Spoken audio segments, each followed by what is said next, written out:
मैया को सब पता है, इतनी जल्दी तेरा पेट भर ही ना सकता।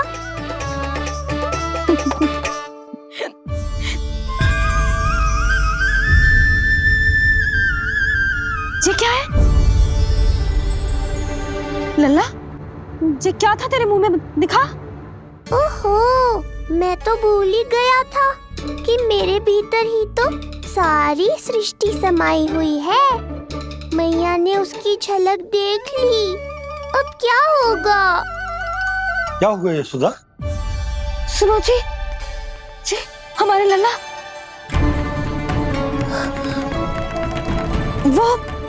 वो इसके मुंह में। क्या? भूल जाओ ना मैया, कुछ नहीं था मेरे मुंह में। लल्ला मुंह खोल के बाबा को दिखा। अरे क्या देख रही है उसके मुंह में?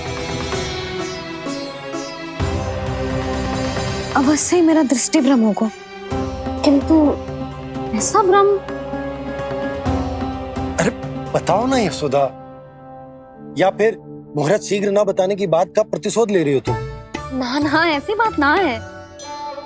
तो फिर बताओ ना क्या बात है? हाँ? मैंने लल्ला के मुंह में कुछ देखो।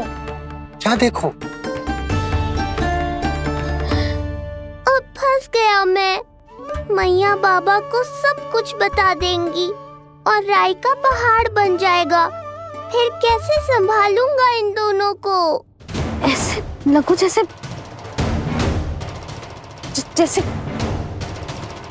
जैसे पूरा का पूरा ब्रह्मांड। ब्रह्मांड लल्ला के मुंह में। अच्छा, तुम मेरा मुंह देखो। हाँ।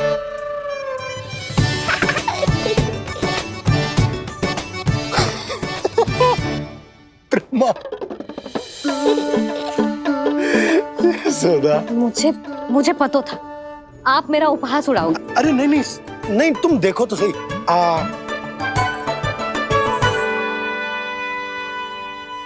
ब्रह्मांड ना सही, गोकुल तो दिखना चाहिए। अरे गोकुल को राजा हूं मैं, है क्या ना? है? देखो, अरे देखो। धन्यवाद बाबा, आपने इस बात को गंभीरता से नहीं लिया, इसलिए अब मैया भी नहीं लेंगी। आज तो बचा लिया आपने। आज के बाद ना आपको कुछ बताऊंगी ही ना। आप जाओ, नामकरण उत्सव की तैयारी करो। और हाँ, इस बार भी उत्सव छोटा ही करना है, जो तो मत ही बोलना आप। हाँ।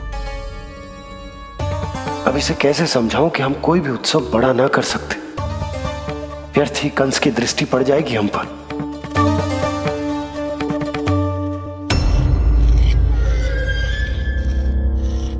लगता है आपके सैनिक और तलवार दोनों की धार कुंद पड़ गई है महाराज। महाराज, मुझे भय था कि कहीं ऋषि गर्ग मुझे श्राप ना दे दे।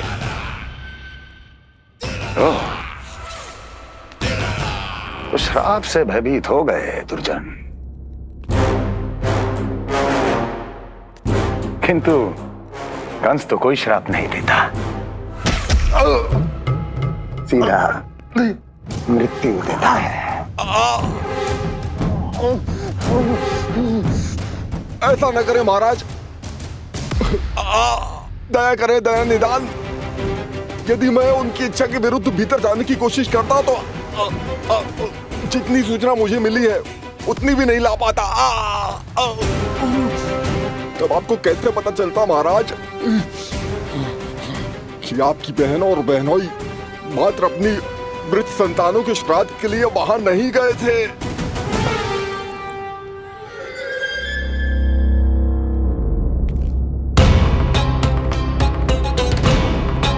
आगे बोलो।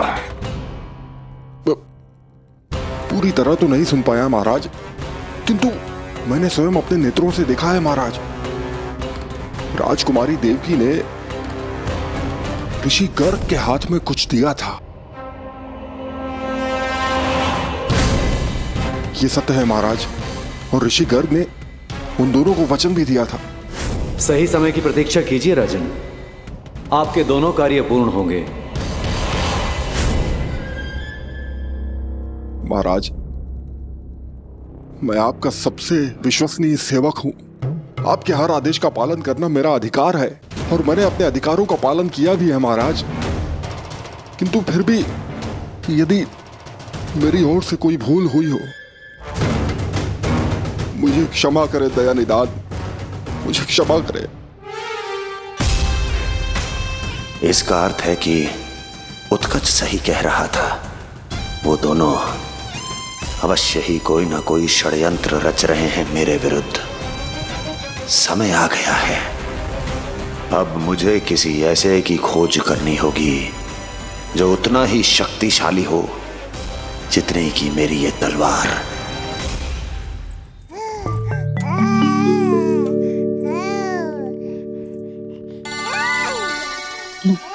अभी से पुकारने लगो जी, अभी तो आई हूँ रसोई में।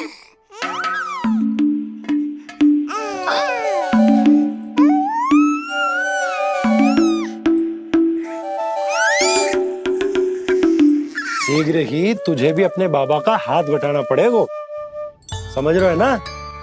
बटाएगो ना हाथ?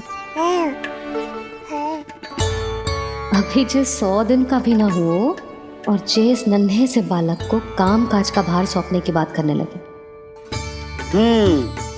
काम का नाम सुनते ही मुख से स्वर ना निकल रहे तेरे। अभी तो बड़ा ऊ कर रहा था।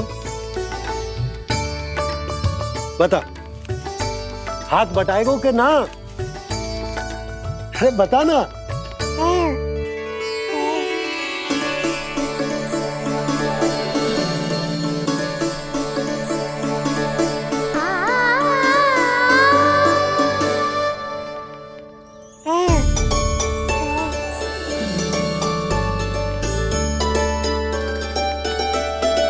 कल तू पूरा 100 दिन को हो जाएगा लल्ला। पंडित जी आएंगे, तुझे नया नाम मिलेगा। देखो तो मन में तो इनके भी कितना उत्साह भरो है, बस दृष्टि में मैं ही आती हूँ। और कल तुझे वो नाम मिलेगा लल्ला जिससे पूरा संसार तुझे पहचानेगा।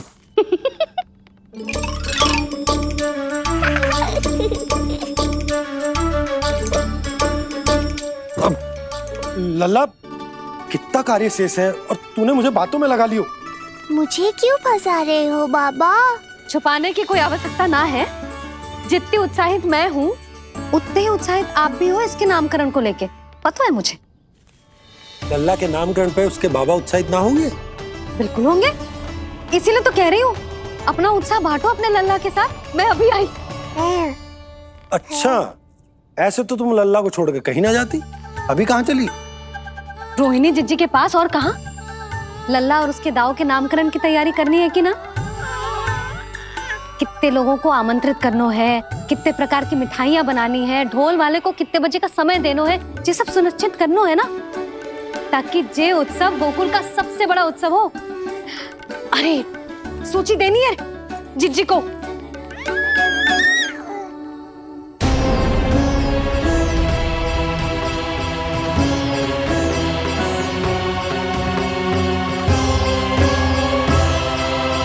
सबकी कोई आवश्यकता ना है। आवश्यकता ना है मतलब? कहना क्या चाहते हो आप? मैं ये कहना चाहता हूं कि यशोदा, सत्य तो ये है कि हमें दुख में ना अत्यधिक दुखी होना चाहिए और ना सुख में अत्यधिक उत्साहित। प्रसन्नता कितने भी क्यों ना, हमें उत्सव संयम से ही मनाना चाहिए। इतने वर्ष संयम ही तो रखा था ना नंद जी। ये समय संयम का ना आनंद से बावले हो जाने का है। यशोदा, हम आयोजन छोटा ही करेंगे। मैं कुछ सोच समझ कर ही तो कह रहा हूं। पर क्यों? मुझे भी तो समझाओ। हर बात समझाने की ना होती यशोदा। अच्छा, पति पत्नी में भेद हो तो है?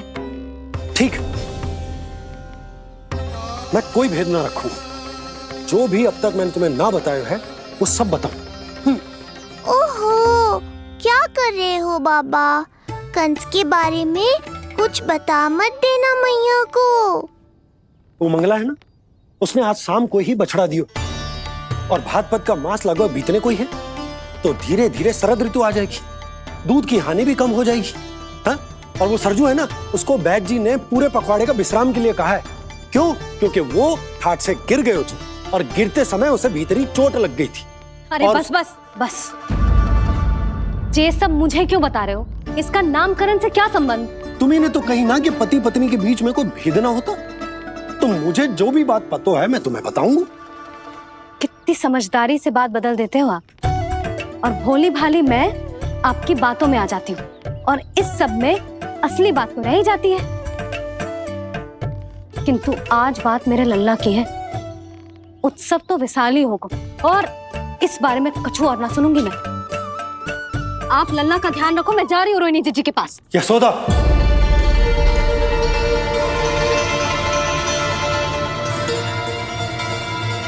बात केवल सुनने की ना होती, उसे समझना भी पड़ता है।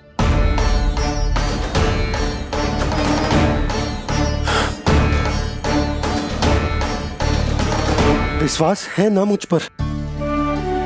मैं कुछ सोच समझकर ही कर रहा हूँ ना। उत्सव तो छोटा ही होगा।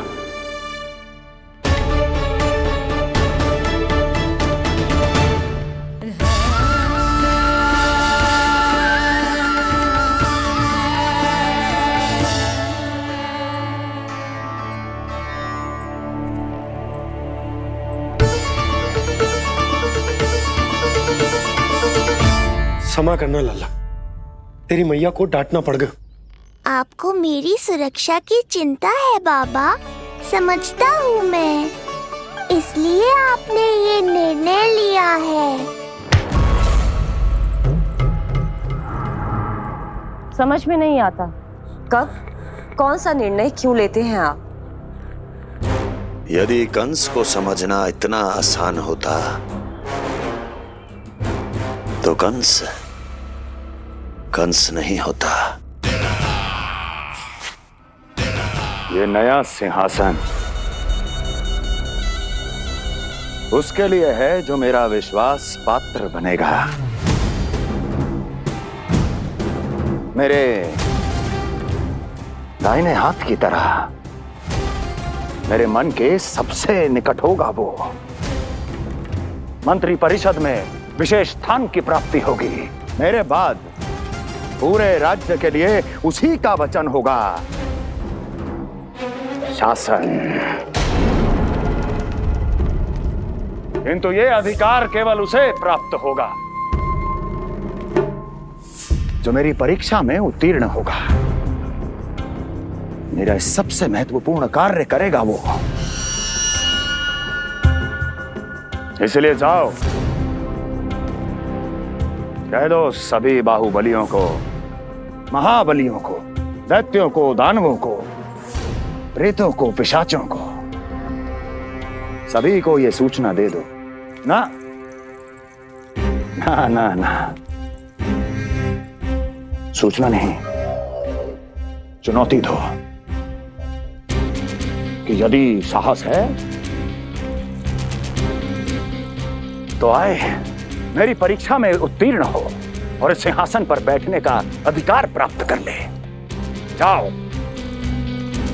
और हां,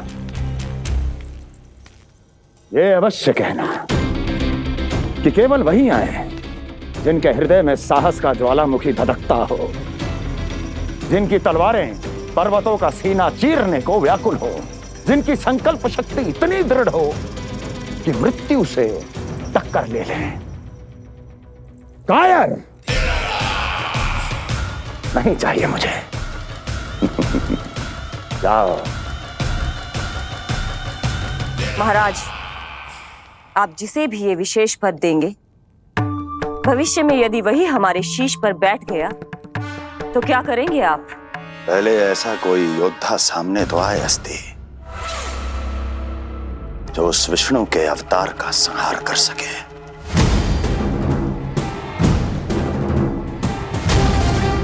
और जहां तक प्रश्न है हमारे शीश पर बैठने का, तो स्मरण रखो अस्ति, कंस को अच्छी तरह आता है ऐसे तो साहसियों को बीच दरबार में खड़ा करके अपनी उंगलियों के संकेत पर नृत्य करवाना। ता दीर्घ ता। और अपना कार्य सिद्ध होने के बाद उनके तन से उनके शीश को उतारना कंस को भली भांति आता है।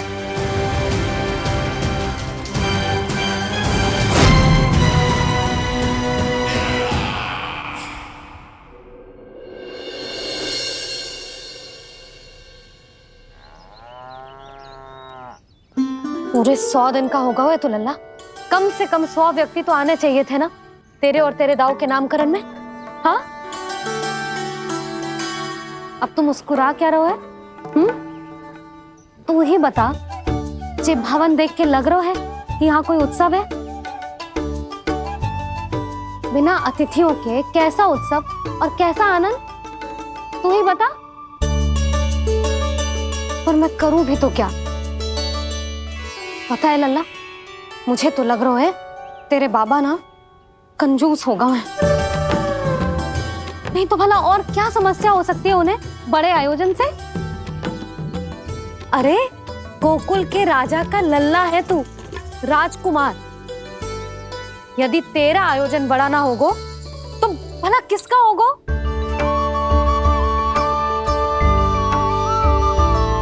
मेरी ही भूल है, मैं भोली हूं, इसीलिए व्यर्थ में तेरे बाबा की बातों में आ गई। मैं भोली हूं ना, व्यर्थ में उनका कहा मान गई। किंतु अब ना मैं कोई मांग रखूंगी, ना मैं उनसे बात करूंगी। और कहे देती हूँ लल्ला, सावधान जो इस बार तू बीच में आया तो। हाँ नहीं तो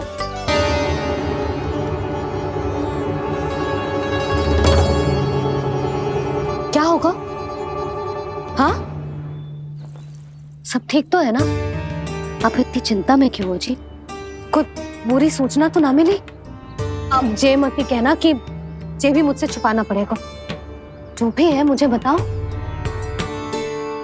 पंडित सदानंद जी महाराज वो नामकरण के लिए ना आ सके। उनकी बिटिया के पांव भारी, उसे लिवाने वो समझाने गए। ये तो शुभ समाचार है।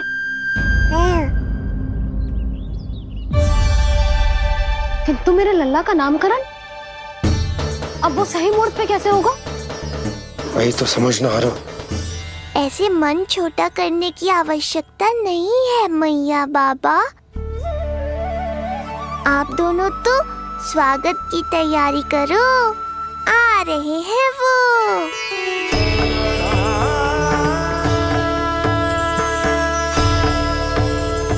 लो, आ गए वो जिनकी मुझे प्रतीक्षा थी।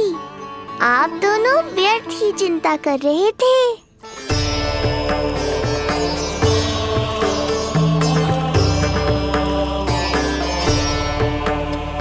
अब कौन करेगा मेरे लल्ला का नामकरण? ऋषि गर्ग, नंदराज, रानी भाभी, महान ऋषि गर्ग हमारे गांव में पधारे हैं।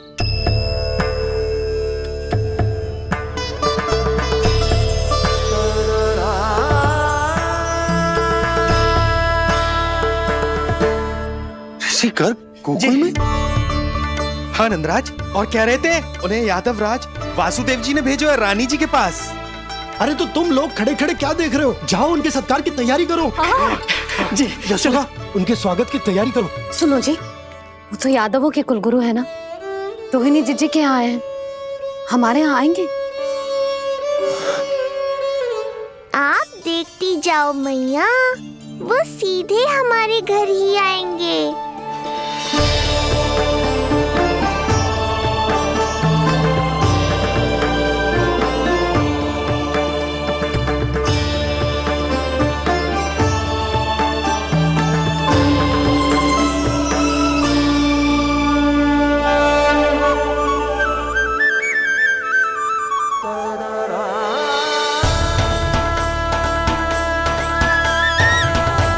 ये क्या हो रहा है मुझे? मैं उस भवन की ओर क्यों बढ़ा जा रहा हूँ? क्योंकि आपके यहाँ आने से ही मेरी मैया बाबा की चिंता समाप्त होगी ऋषिवर। ये बात तो मैं न जानता, परंतु मुझे जाकर उनको स्वागत करना चाहिए।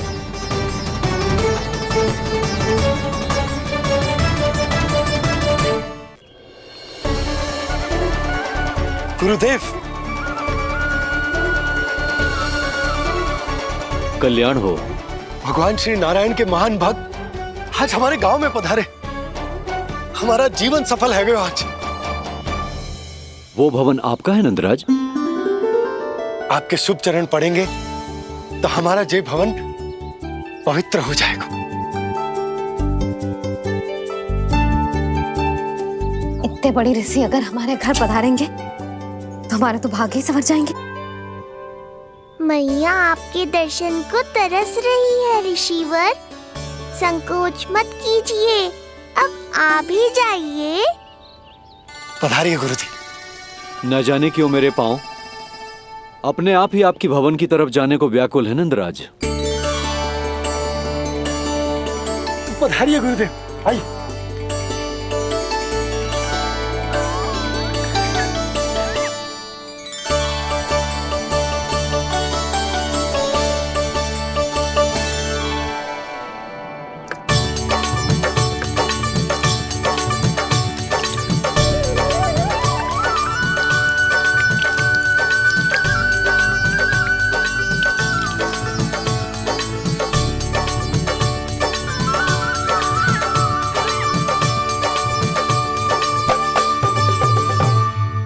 कल्याण हो।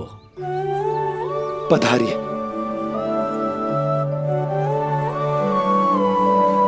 आया तो था मैं रानी रोहिणी के भवन में, पर पता नहीं कैसे यहाँ खींचा चला आया। विराजिए गुरुदेव। महाराज, आप इसे भी रोहिणी जिज्जी का ही घर समझिए। मैं अब भी बुलाकर लाती हूँ। महाराज, ये हमारा सौभाग्य है कि आपने यहाँ आना स्वीकार किया। कहिए, क्या सेवा करूं मैं आपकी? मुझे आपके भाई वासुदेव ने भेजा है नंदराज।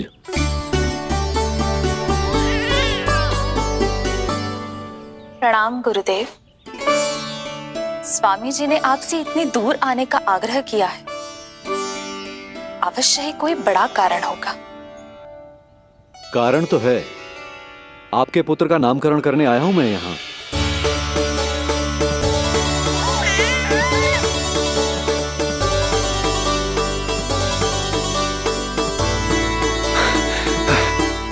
ऋषिवर, तब तो आप अत्यंत ही शुभ दिन पधारे।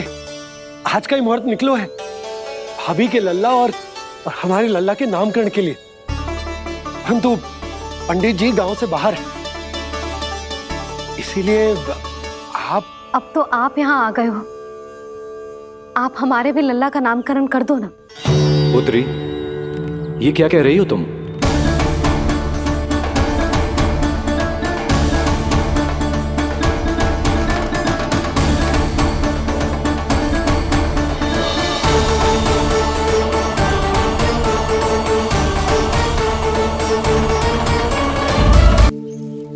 आप हमारे भी लल्ला का नामकरण कर दो ना। पुत्री, ये क्या कह रही हो तुम? विनती कर रही हूँ, और मेरी जे आग्रह अस्वीकार मत ही करो। आप दोनों भाइयों का नामकरण एक साथ हो जाएगा।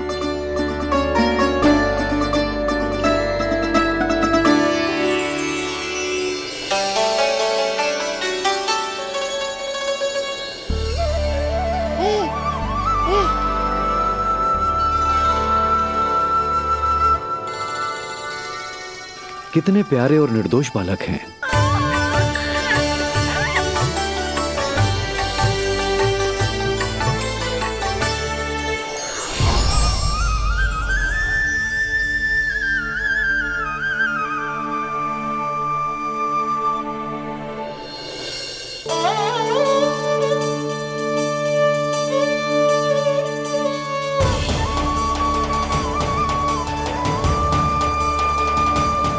इन दोनों को देखकर गुरुदेव की आंखों में आंसू क्यों आ गए?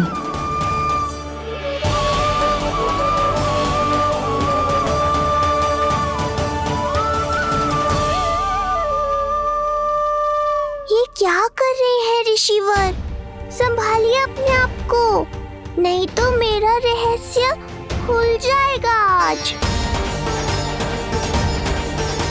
अरे ऋषिवर, हाथ मत जोड़िए।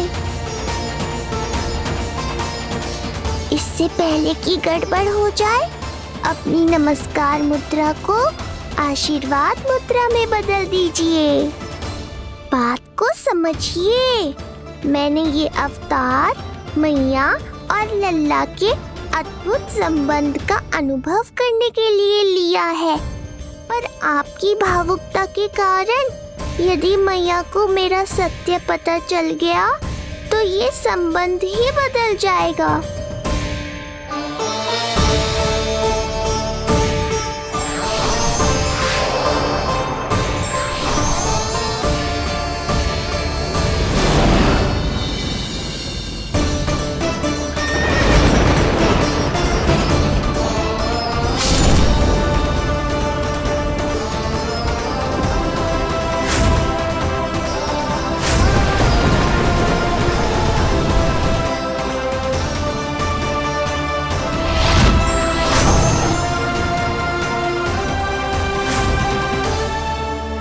अब आप सब कुछ जान चुके हैं ऋषिवर, इसलिए अब मेरे सामने हाथ जोड़कर मेरे सत्य को उजागर मत कीजिए।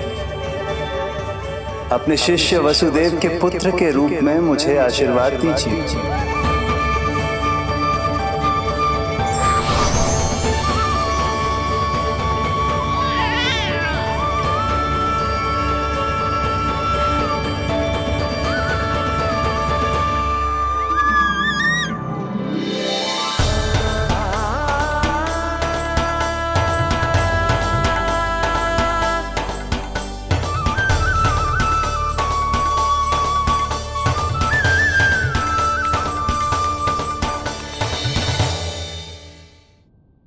ऋषिवर, आप मौन क्यों हैं?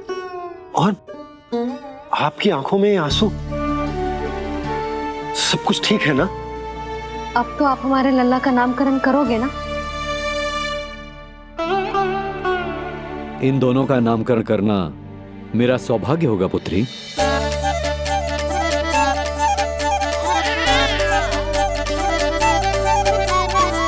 परंतु ये गोपनीय रूप से करना होगा।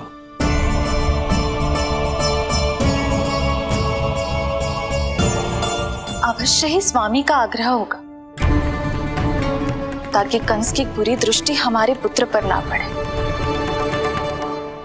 ये तो बहुत महान ऋषि हैं, इन्हें कंस के अत्याचारों के बारे में अवश्य पता होगा। अपनी संतान का नामकरण संस्कार करना एक मां के लिए उत्सव से कम नहीं होता है, पर यह छुपकर करना होगा।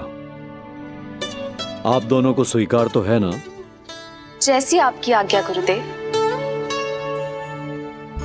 स्वीकार है गुरुदेव। तो फिर कहाँ करना है हमें नामकरण का प्रबंध? गुरुदेव, मंदिर सही रहेगा? उससे पवित्र स्थान तो हो ही नहीं सकता है। ऋषिवर, आप तनिक विश्राम कीजिए, हम लोग प्रबंध करते हैं। मैं कुछ समय इन बालकों के साथ व्यतीत करना चाहूंगा। ये तो इनका सौभाग्य होगा। हमें आज्ञा दीजिए।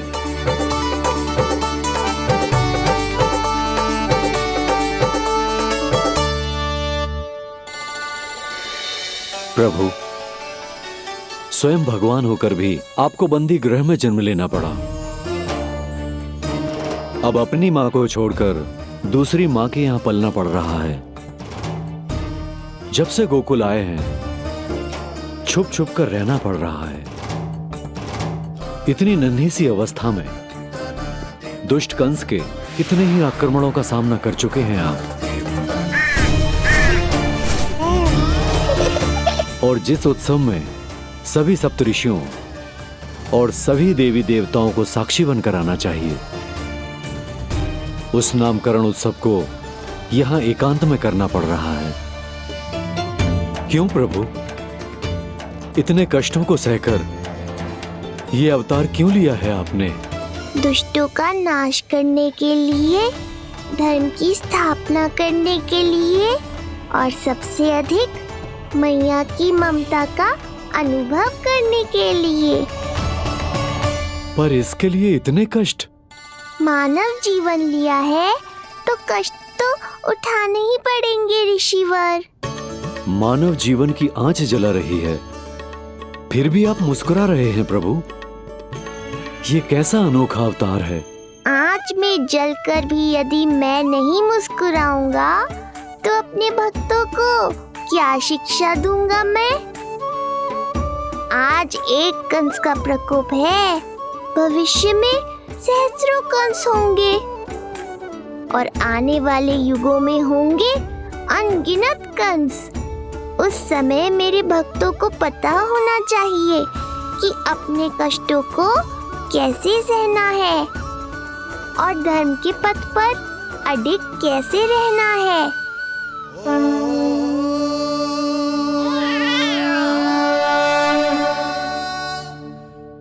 आप धन्य हैं प्रभु। देखा अस्ति, जब सिंह दहाड़ता है तो वन के सभी जीव जंतु इकट्ठे हो ही जाते हैं। वो सब जो मेरा विश्वास पात्र होने का अधिकार और ये सिंहासन पाना चाहते हैं, सामने आए। बुद्धि के बिना बल अपंग होता है महाराज, और मेरे पास बुद्धि और बल दोनों हैं। आप केवल आदेश दीजिए किसका संहार करना है।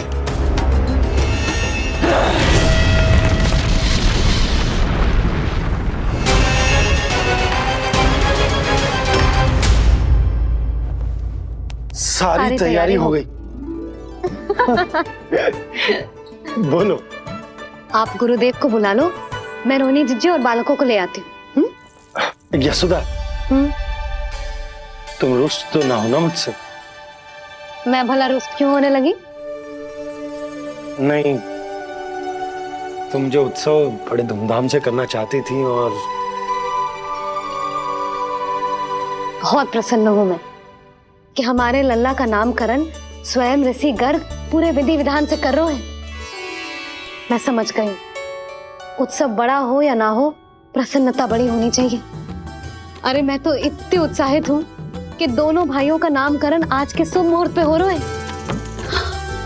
तो इससे पहले जो बीत जाए, जाओ। आप भी बुला लो।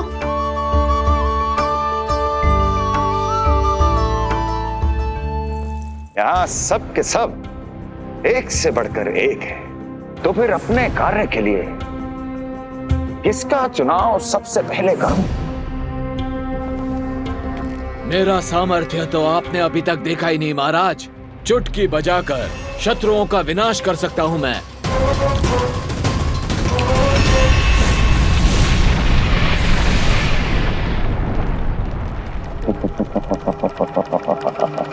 वाह!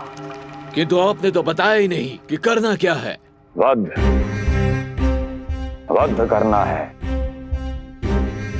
एक नवजात बालक का वध। उसे साधारण बालक मत समझना। गोकुल में नंद के घर पल रहा वो बालक विष्णु का अवतार है।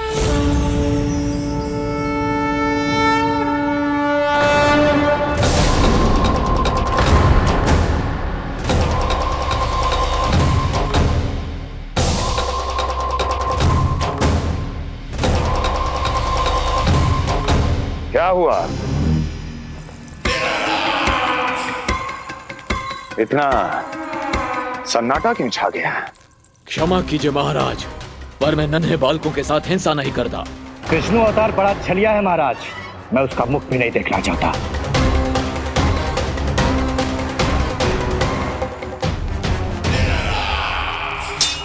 जाने दो इन्हें। वैसे भी इस सिंहासन के लिए मुझे कायरों की कोई आवश्यकता नहीं। जाने दो।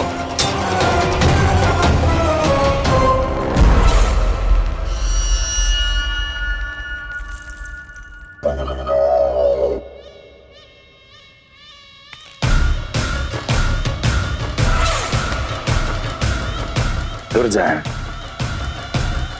क्या कहा था मैंने कहा था केवल वही आए जिनके हृदय में साहस का ज्वालामुखी धधकता हो, जिनकी तलवारें पर्वतों का सीना चीरने के लिए व्याकुल हो, जिनकी संकल्प शक्ति इतनी दृढ़ हो कि वो मृत्यु से टक्कर ले जाएं। वही होगा इस सिंहासन का असली अधिकारी। महाराज,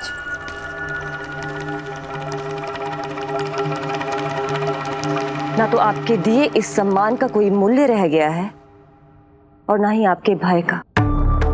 अभी अभी आपने ही कहा था ना कि जब वन में कोई सिंह दहाड़ता है तो उस वन के सभी जीव जंतु एक जगह एकत्रित हो जाते हैं, परंतु उसी वन में जब कोई बब्बर सिंह दहाड़ता है तो वही जीव जंतु भय के मारे इधर उधर भागने लगते हैं। निश्चित ही वो बालक इन सब के लिए बब्बर सिंह बन चुका है। उसका भय हमारे साम्राज्य की नींव हिला रहा है महाराज।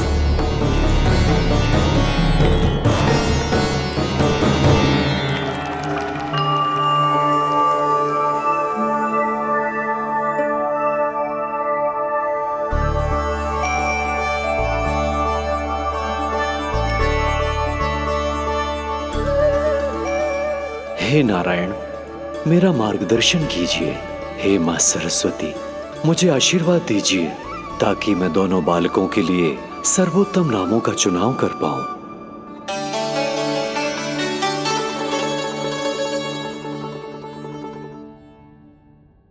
आपके पुत्र को बड़े भाई के कर्तव्य का निर्वाह करना है और इस दायित्व को प्रभु श्री राम से अच्छा किसने निभाया है?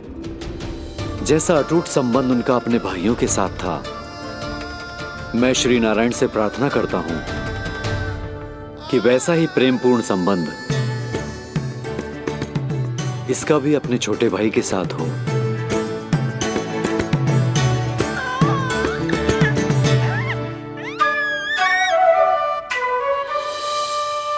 इसीलिए इसका नाम राम हो, इसीलिए इसका नाम राम, इसीलिए इसका नाम राम।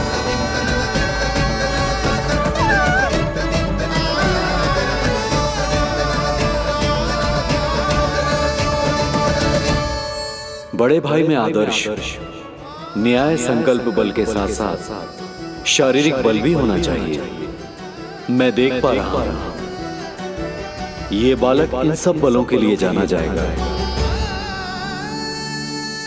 इसलिए जो नाम इसके व्यक्तित्व के लिए सबसे उचित है वो है बलराम, बलराम, बलराम।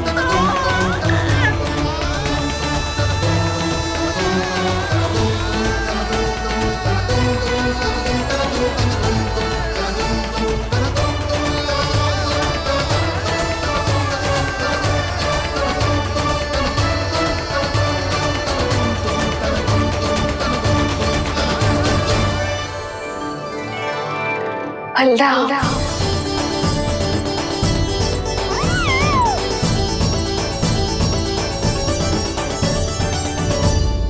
तो फिर उसका नाम बल राम रखना।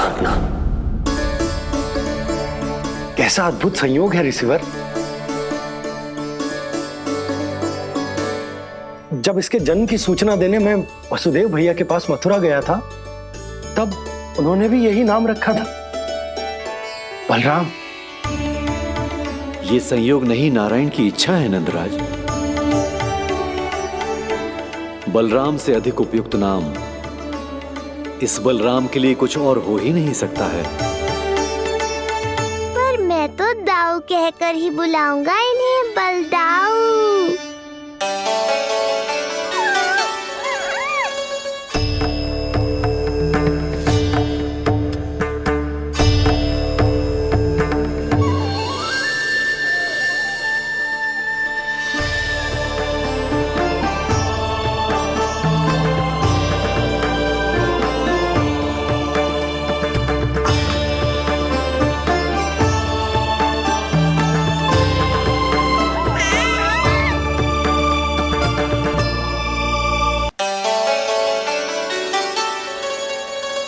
सुना पुत्र, आज से तुम्हारा नाम होगा बलराम। बलराम बलराम।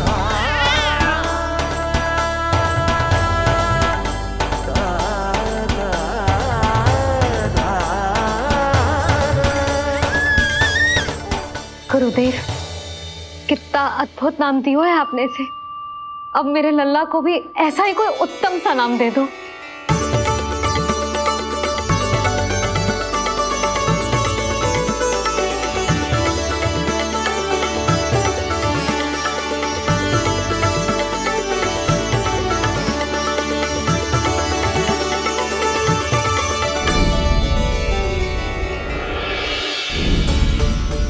ये कठिन दायित्व आपने ही मुझे सौंपा है प्रभु, इसे निभाने की क्षमता भी आप ही दीजिए।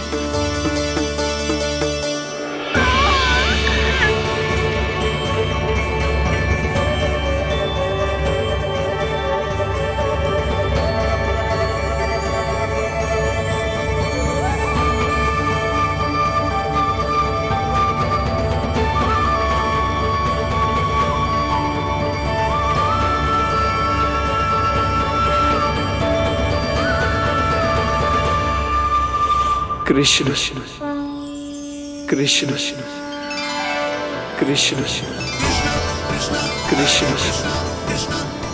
कृष्ण कृष्ण।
कृष्ण कोई साधारण शब्द नहीं है,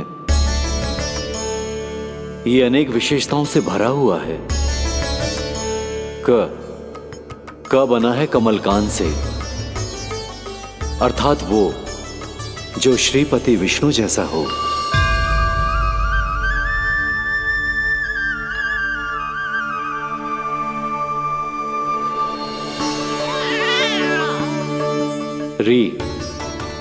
री की उत्पत्ति हुई है श्री राम से, अर्थात वो जो सबके हृदय में बस जाए।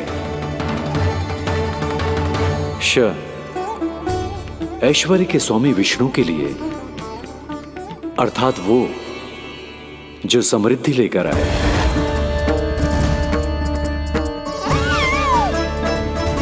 और ना है नरसिंह के लिए, अर्थात वो जो रक्षा करे। और अंत में आकार की मात्रा सूचक है अग्निदेव का, अर्थात वो जो स्वयं तप कर सबको पवित्र कर दे।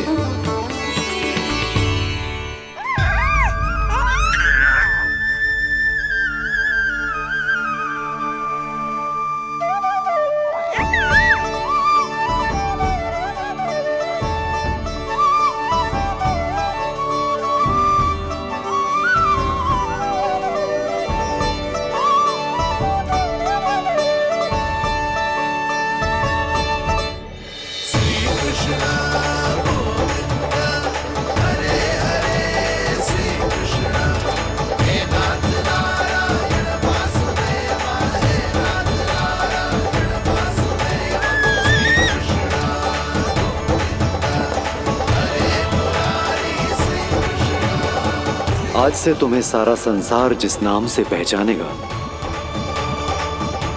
वो नाम है कृष्ण। वो नाम है कृष्ण। वो नाम है कृष्ण। वो नाम है कृष्ण।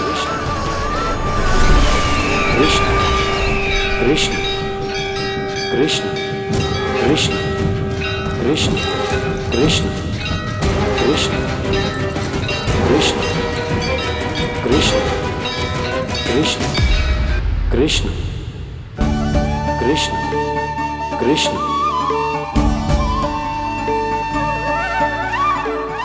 यशोमती मैया के नंद लाला, यशोमती मैया के नंद लाला। असुरी कार्य करने वालों के लिए कृष्ण नाम का अर्थ एक और भी होगा। वो घनी अंधेरी रात जिसमें इसने जन्म लिया, पर इससे जो प्रेम करते हैं उन सभी के लिए कृष्ण नाम का अर्थ होगा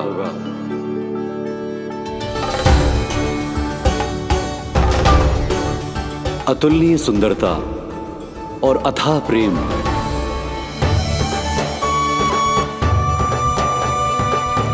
इन दोनों विशेषताओं का साक्षात स्वरूप होगा ये कृष्ण।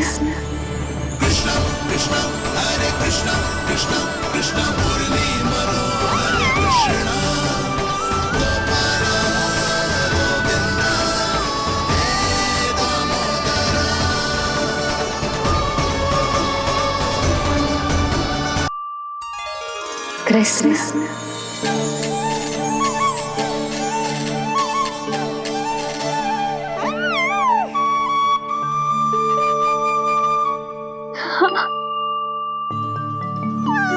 और जो मानवता के शत्रु हैं उनके जीवन में ये नाम अशांति, असुरक्षा, भय उत्पन्न करेगा, पर सात्विक प्रवृत्ति के व्यक्तियों के लिए ये नाम शांति, संतोष और सुख का सूचक होगा।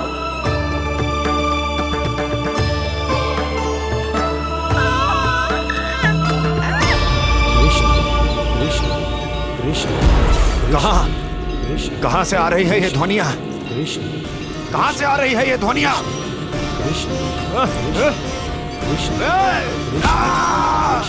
स्वामी महाराज,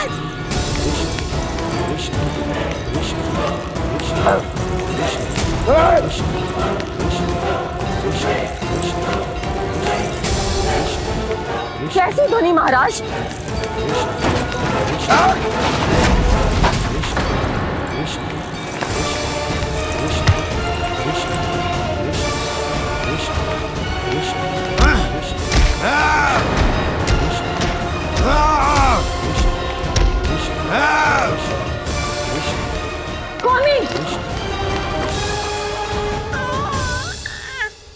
कृष्ण।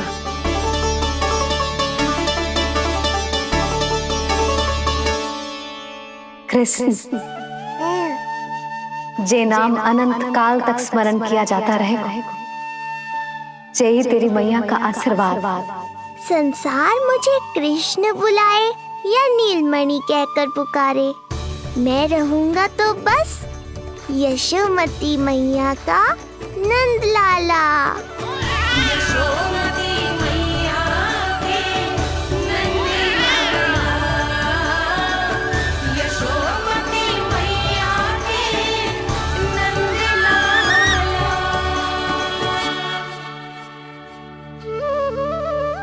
गुरुदेव, आपने मेरे लल्ला को इतना प्यारा नाम दिया है, उसके लिए आपका बहुत बहुत धन्यवाद। एक बार गोपियों को पता चलेगा तो देखना कैसे रटने लगेंगी मेरे लल्ला का नाम।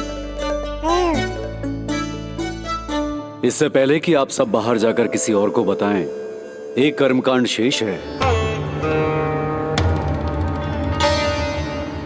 नामकरण के बाद पिता को आशीर्वाद के रूप में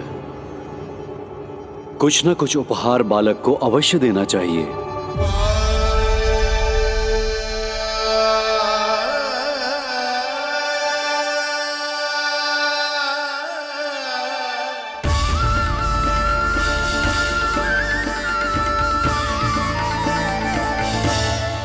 मैं क्या दूं?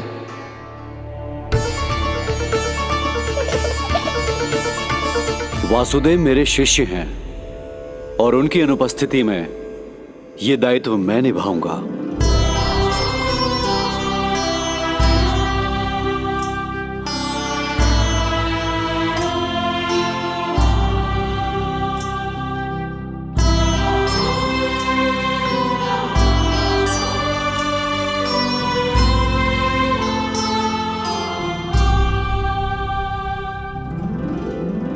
इसे अपने पिता की ओर से स्वीकार करो पुत्र।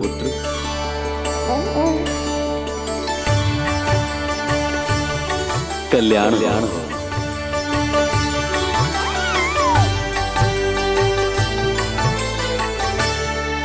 क्या दूं मैं इसे?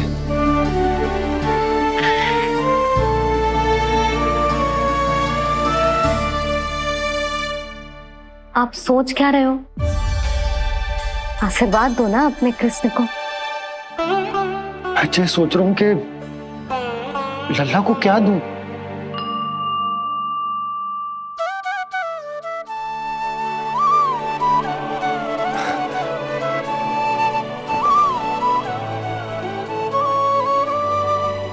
लल्ला, तू स्वयं ही बता दे, तुझे क्या चाहिए?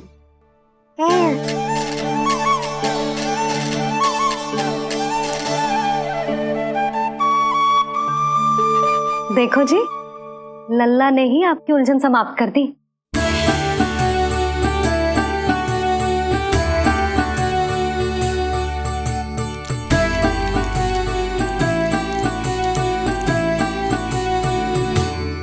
मेरा आशीर्वाद कि तेरा जे नाम कृष्ण तेरी प्रजा के लिए बहुत हितकारी हो। गुरुवर, आप भी इसे आशीर्वाद दें। जिनके आशीर्वाद से ये पूरा संसार संचालित होता है, उन्हें मैं क्या आशीर्वाद दूं?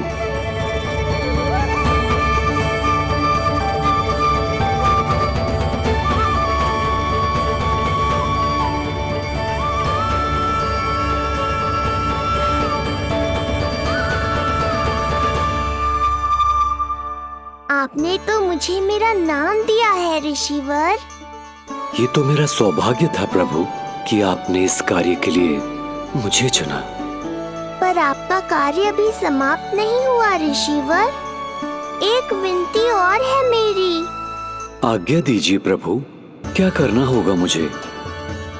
बाबा को मेरी वास्तविक पहचान बतानी होगी आपको, और इन्हें इस बात के लिए मनाना होगा कि ये मैया को कभी भी मेरा सत्य पता ना चलने दे। पर प्रभु, मैं ये कैसे कर पाऊंगा? आप ही कर पाएंगे ऋषिवर, क्योंकि अब आप इस कृष्ण अवतार के मुख्य उद्देश्य को जानते हैं। बंद करो, बंद करो ये ध्वनिया। कौन सी ध्वनिया? ये ध्वनिया बंद करो, बंद करो। क्या सुनाई दे रहा है आप? ये शब्द जो मेरे कानों में गूंज रहा है। भारत समझिए। रुक जाइए। महाराज।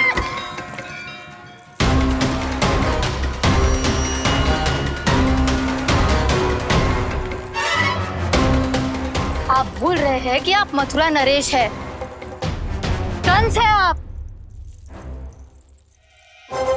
और किसी भी व्यक्ति, वस्तु या घटना से महाराज कंस इतने व्यथित नहीं हो सकते कि वो सुदबुक खो बैठे।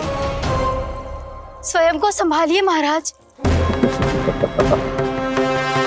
बंद हो गई, बंद हो गई, बंद हो गया वो स्वर, बंद हो गई वो ध्वनिया। काफी।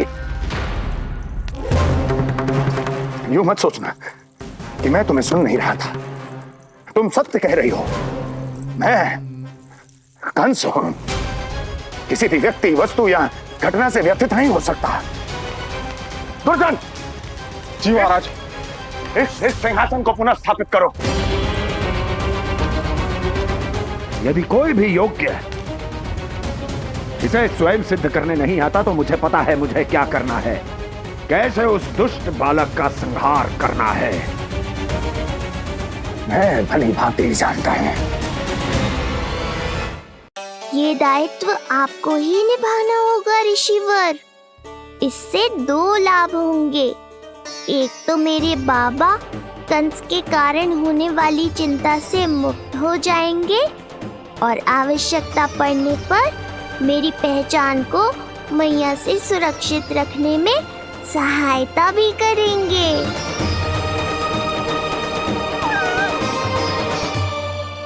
नंदराज, अब बलराम और कृष्ण दोनों को भूख लग गई होगी।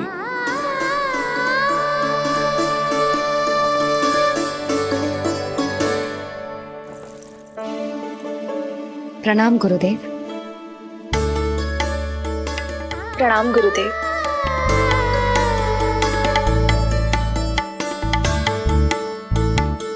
गुरुदेव, अब आप भी विश्राम कर लीजिए। नहीं नंदराज, मुझे शीघ्र ही मथुरा पहुंचना है। राजा वासुदेव और रानी देवकी मेरी प्रतीक्षा कर रहे होंगे। पर इससे पहले कि मैं जाऊं, मुझे आपको कुछ बताना है।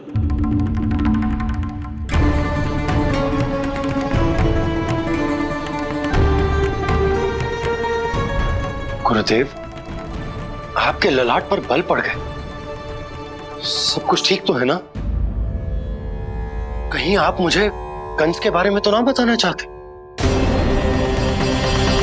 गुरुदेव, मैं जानता हूं कि कंस नवजात शिशुओं की हत्या करवा रहा है।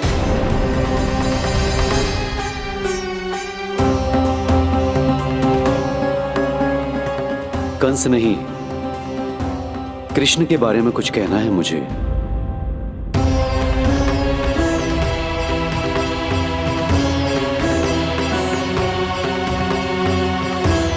बताइए गुरुवर। मैं एक ऐसा सत्य बताने जा रहा हूं नंदराज, जो है तो वरदान, पर उसे स्वीकारना आपके लिए बहुत कठिन होगा। गुरुदेव, आप जो कह रहे हैं वो मैं समझ ना पा रहा हूं। बताइए ना।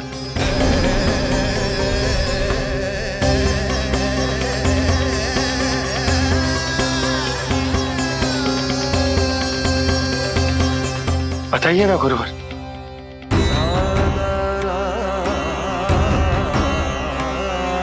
सत्य यह है नंदराज, कृष्ण राजा वासुदेव के पुत्र हैं। कृष्ण राजा वासुदेव के पुत्र हैं। कृष्ण राजा वासुदेव के पुत्र हैं।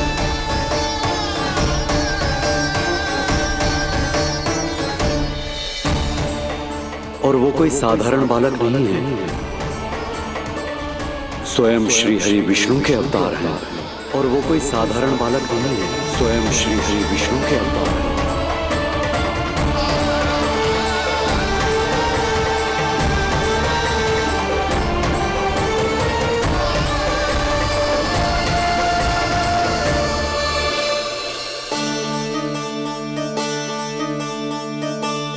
अशु विचित्र लग रहा है। कौन हो तुम? मैं हूं श्री विष्णु का अवतार। शिव, कैसे संभव है गुरुदेव? वो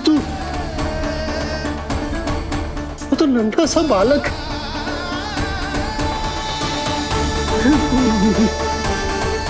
वो श्री नारायण का अवतार कैसे हो सकता है? और गुरुदेव, आप ये सोच भी कैसे सकते हैं कि वो मेरा लल्ला वसुदेव भैया का पुत्र है? यही सत्य है नंदराज, पिछले जन्म में मिले वरदान का फल है ये।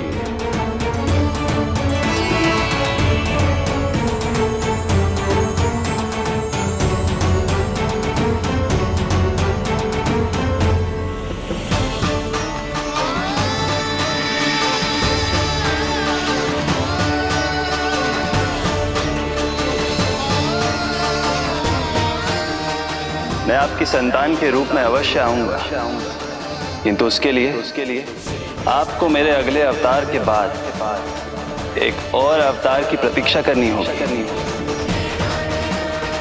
क्योंकि अगले जन्म के लिए मैं पहले ही ये वरदान माता देवकी को दे चुका हूं। इस समय मैं विवश हूं, किंतु मैं आपको वचन देता हूं, आपकी संतान बनकर अवश्य आऊंगा, मैं अवश्य आऊंगा।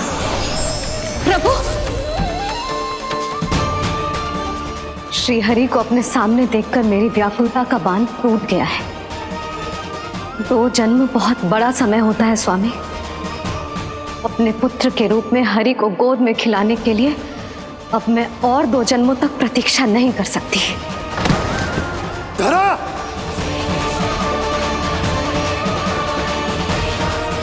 माता देवकी को मैं पहले ही वचन दे चुका हूं, इसलिए विधि के विधान के अनुसार मुझे उन्हीं का पुत्र बनकर जन्म लेना होगा। किंतु आपकी आतुरता का अनुभव करने के बाद अब मैं भी आपका स्नेह पाने से स्वयं को और वंचित नहीं रख सकता। ये जो भी हो रहा है प्रभु की ही लीला है। कृष्ण के जन्म के तुरंत बाद भगवान विष्णु के आदेश पर वासुदेव जी के यहां आना पड़ा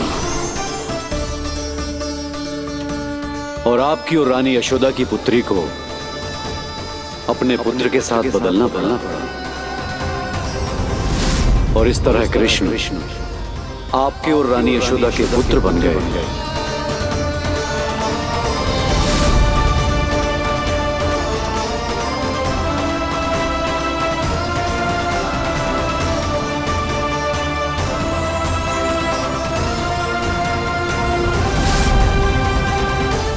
आपने सही कही थी गुरुदेव, जिस सुनने में तो वरदान ही लगता, पर इसे स्वीकार करना उतना ही कठिन। जब यशोदा को इस बात का पता चलेगा तो उसे कैसा लगेगा? अपने नाम का अर्थ अच्छे से सुनो है ना तूने? उसका हर एक अक्षर भगवान श्री नारायण से संबंधित है, जैसे उन्हीं का स्वरूप है तू। बस मैया, ये सत्य आपसे छुपा रहे, इसी कारण बाबा के लिए ये जानना आवश्यक है। फिर चाहे इसे स्वीकार करना उनके लिए कितना भी कष्टदायक क्यों ना हो। नहीं नंद, ये सत्य उन्हें आप नहीं बताएंगे। स्वयं प्रभु ने मुझसे कहा है किसी और प्राणी को इसके बारे में भनक तक नहीं लगनी चाहिए, और रानी यशोदा को तो बिल्कुल नहीं। गुरुवर, कंस के आक्रमणों की जानकारी यशोदा से पहले ही छुपा कर रखना कठिन था। अब इतना बड़ा सत्य मैं यशोदा से कैसे छुपाऊंगा? आपको छुपाना ही होगा नंदराज, यही प्रभु की इच्छा है।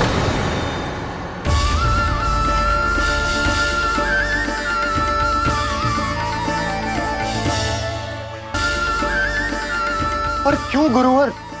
ताकि नारायण अपनी मैया की ममता का अनुभव कर पाए। यही तो उनके अवतार का मुख्य उद्देश्य है। मुख्य उद्देश्य?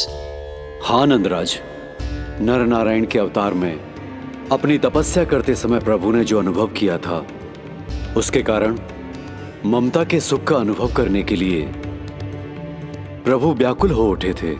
ऐसा क्या हुआ था? मुझे भी बताइए। हो सकता है ये बात इस सत्य को स्वीकार करने में मेरी सहायता करे। बहुत समय पहले की बात है। अनेक देवी देवता परम प्रभु विष्णु के पास बैकुंठ गए थे। वहां प्रभु की आंखों में आंसू देखकर वो सभी स्तब्ध रह गए।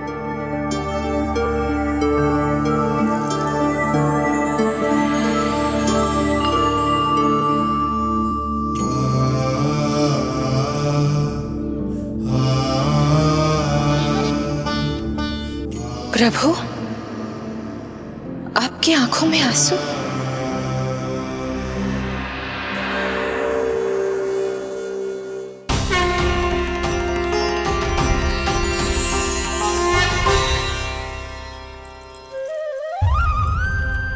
चिंता मत कीजिए। आप सब तो जानते हैं, हिरण्यकश्यप को मारने के लिए मैंने नरसिंह अर्थात आधे मानव और आधे सिंह के रूप में अवतार लिया था। उस राक्षस का वध करने के बाद नर और सिंह दोनों भागों ने अलग अलग होकर नर और नारायण के रूप में पुनः जन्म लिया। वर्तमान में वो दोनों बद्रिकाश्रम में तपस्या कर रहे हैं।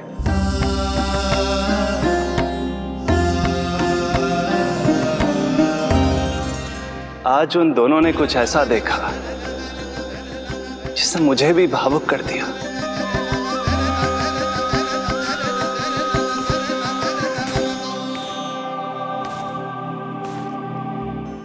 सखा, ये युवक कौन है? निकट के एक गांव के धनी व्यापारी का पुत्र है ये। प्रत्येक संध्या वन के उस पार ये अपनी प्रेयसी से मिलने जाता है और फिर रात्रि भर उस नर्तकी के साथ सहवास करने के बाद सुबह अपने निवास को लौट आता है।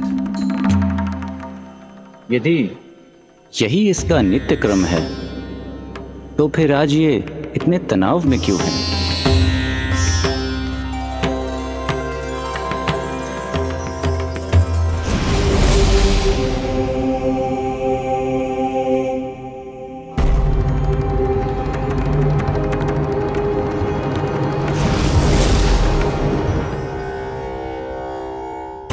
कल रात्रि प्रेम क्रिया के मध्य उस नर्तकी ने इससे पूछा, ये सबसे अधिक प्रेम किससे करता है? जब इसने कहा तुमसे, तो वो बोली, तुम्हें अपने प्रेम को सिद्ध करना होगा।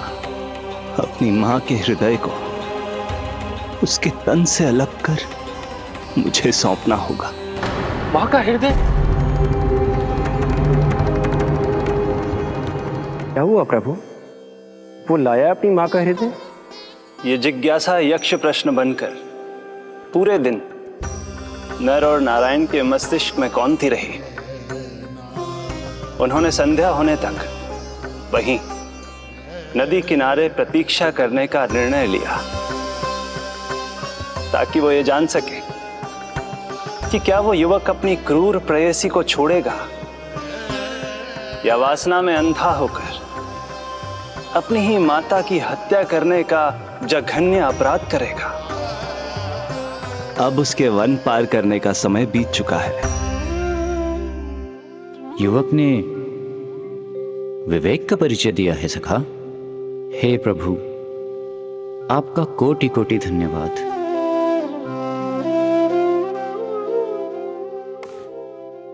सखा,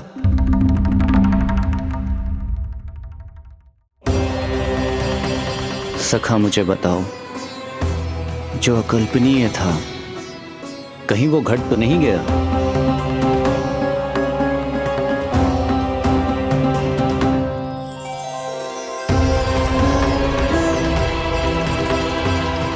जब इस युवक की मां को इसकी प्रेयसी की क्रूर मांग के बारे में पता चला तो जो उसने किया वो इस समस्त संसार में केवल एक मां ही कर सकती है। बस इतनी सी बात?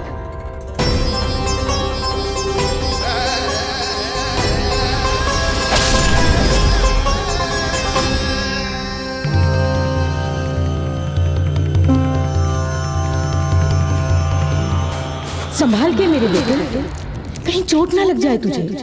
संभाल के मेरे बेटे, कहीं चोट ना लग जाए तुझे। संभाल के मेरे बेटे, कहीं चोट ना लग जाए तुझे। ये तो उसकी मां की पुकार है। मां, मैंने क्या कर दिया मां? मां!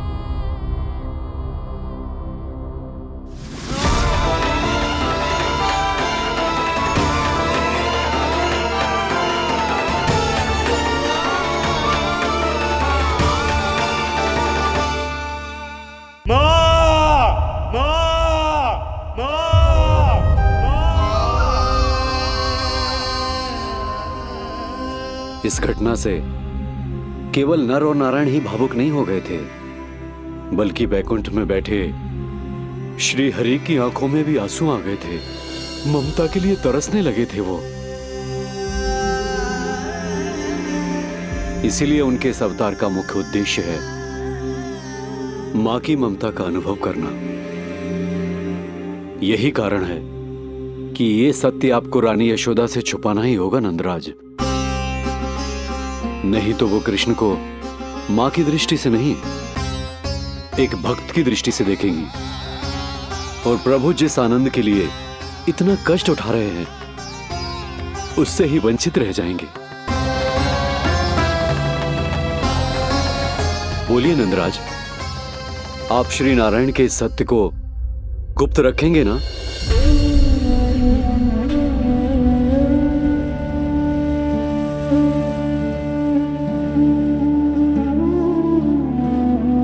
प्रभु ने मुझे कैसी दुविधा में डाल दिया है गुरु।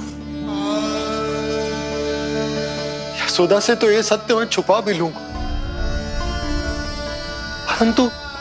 परंतु स्वयं से कैसे छुपाऊंगा? और बाबा होने को सुख, उसको अनुभव कैसे कर पाऊंगा? जो हो रहा है और जो भी होता है सब उनकी ही इच्छा से होता है नंदराज। इसलिए आगे का मार्ग भी वही दिखाएंगे। अब मैं चलता हूं नंदराज। राजा वसुदेव और रानी देवकी नामकरण के बारे में जानने के लिए व्याकुल हो रहे होंगे।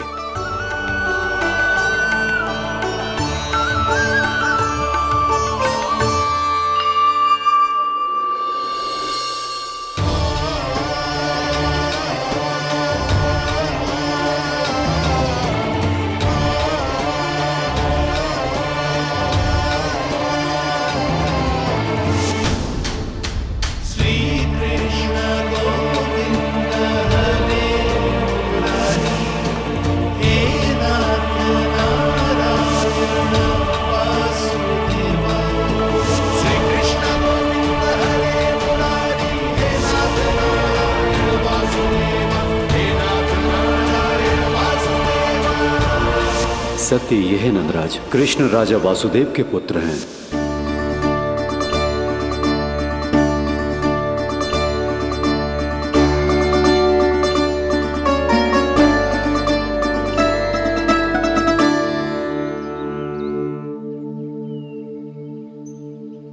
नंदराज, अपने आप को संभालिए और शांत चित्त से घर लौटिए। और हां, स्मरण रखिए कि प्रभु ने आपको बहुत ही बड़ा उत्तरदायित्व सौंपा है, आपको उसे निभाना ही होगा।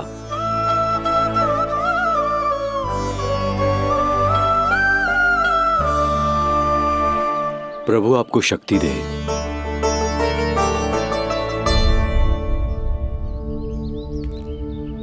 आप बहुत सौभाग्यशाली हैं नंदराज। जो प्रभु आपके घर पल रहे हैं उनके बारे में सोचिए, जिनके यहां प्रभु ने जन्म लिया है। वो दोनों तो प्रभु की बाल लीलाओं से पूरी तरह से वंचित हैं।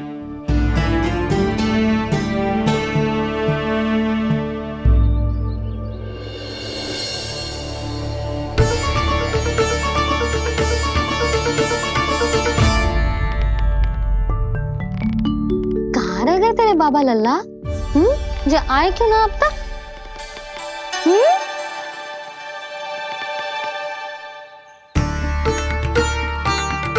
मेरा लल्ला मेरा ना है,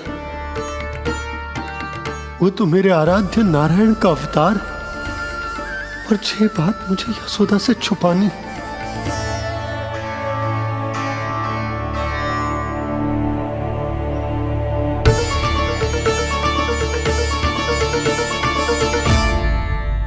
बाबा, वहीं खड़े मत रहो, अब आ भी जाओ ना।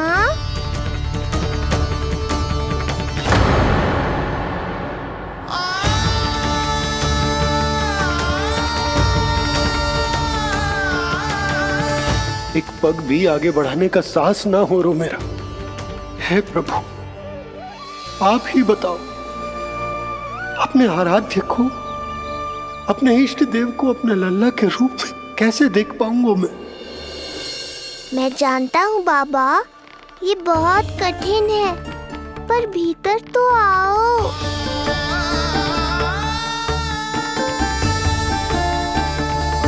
अब आ भी जाओ बाबा, ऐसे बाहर कब तक खड़े रहोगे आप?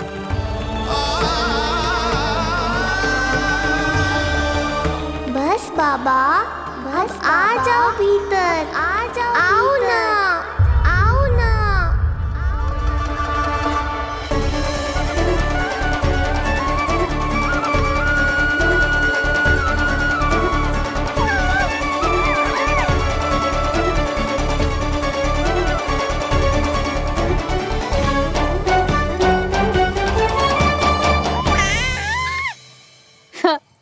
समझो?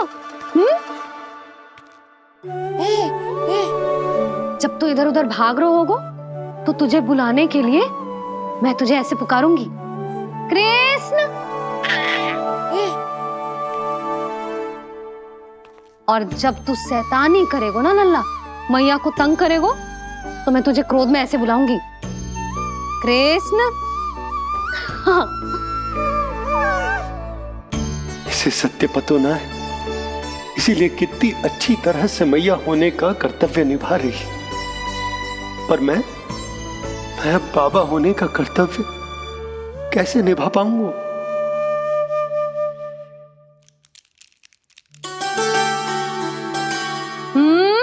सावधान। इतनी अच्छी लगी तुझे बाबा की दीजे माला, कि मुंह में ले लियो तूने? मुंह में लेने की वस्तु ना है लल्ला। जैसे यशोदा आपको एक मैया की तरह सीख दे रही है, मैं आपको बाबा की तरह शिक्षा कैसे दे पाऊंगा प्रभु?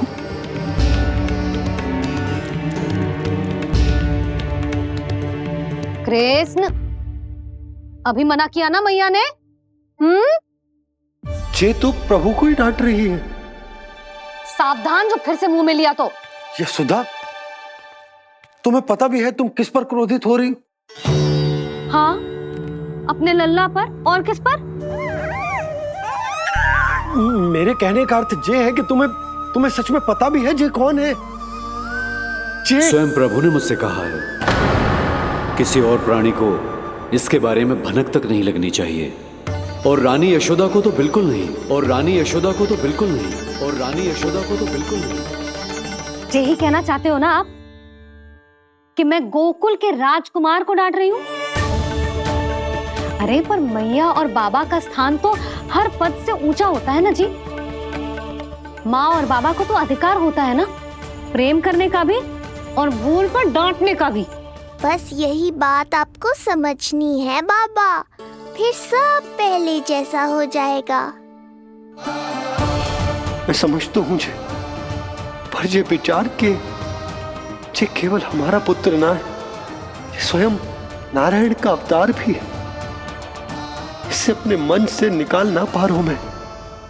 ओहो, आपको समझाना तो मैया को संभालने से भी अधिक कठिन है बाबा। लल्ला, अरे लल्ला। जशोदा जी, आपने हमें नामकरण के लिए ना बुलायो।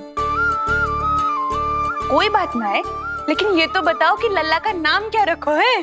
हाँ भाभी, बताओ ना। हाँ जी, अब और प्रतीक्षा ना हो रही हमसे। इसका नाम रखो है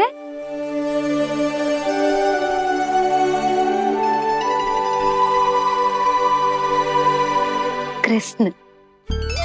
कृष्ण बहुत प्यारा नाम है, लेकिन थोड़ा कठिन है। मैं तो इसे किशन बुलाऊंगी।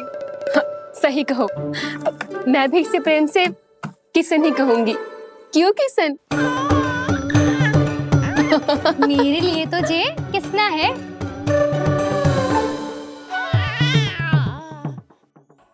क्या कर रही हैं ये सब? बाबा, इन सब के लिए मैं केवल कृष्ण हूँ, भगवान नहीं। बस अब आप भी शीघ्र ही समझ जाओ ना ये। अरे तुम सब। हाँ हाँ, बुरा मुझे भी लग रहा है, जो सारी की सारी पहले ही दिन मेरे लल्ला का नाम बिगाड़ रही है। किंतु इसमें भी इन सब का प्रेम ही छुपा है, और हम सब तो प्रेम से भगवान को भी प्यारा सा नाम दे देते हैं, है ना?